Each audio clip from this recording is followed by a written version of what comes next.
Here is the reason why people of Zimbabwe are going to vote at ZANU-PF.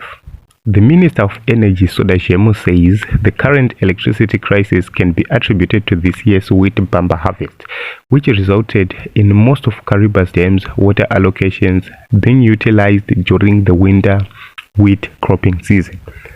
This is hogwash from a minister. Why? Kariba can not only be the source of power for Zimbabwe, that is point number one. Assuming that what he said is correct, Kariba cannot be the only source of power. We have Tokwemkosi, it is not being utilized. We have Mtirikwi, it is not being utilized in terms of power generation. These two dams, Mtirikwi and Tokwemkosi, can generate power, but they've been neglected. That is point number one. Point number two, Mnangagwa was paid $5 million United States dollars. He delivered nothing. Nobody cares about it. He is flaunting cars, new shoes, whatever. Nobody cares. Number three, the government of Zimbabwe is prioritizing paying over $2 billion to civil servants for them to procure solar systems. But they forget that a normal 500 megawatts plant, it needs 500 million US dollars.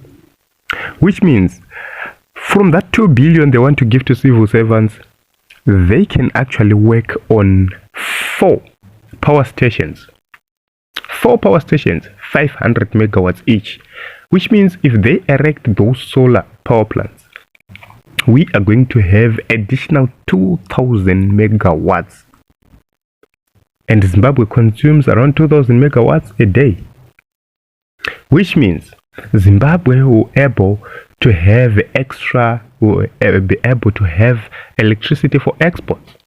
It means the Hwange power plant, which is supposed to be giving us more than 600 megawatts, will add the Kariba, will add, and Zimbabwe will be able to sell. So you will see that these guys are not serious about developing Zimbabwe. Okay, get to the Kariba story. It's a lie. Why? The closest irrigation is around 480 kilometers from Kariba. So the question is, what kind of irrigation are they talking about? So we want the minister to come up with the farms which they irrigated throughout the year, which they irrigated using Kariba Dam. This minister is insulting our intelligence.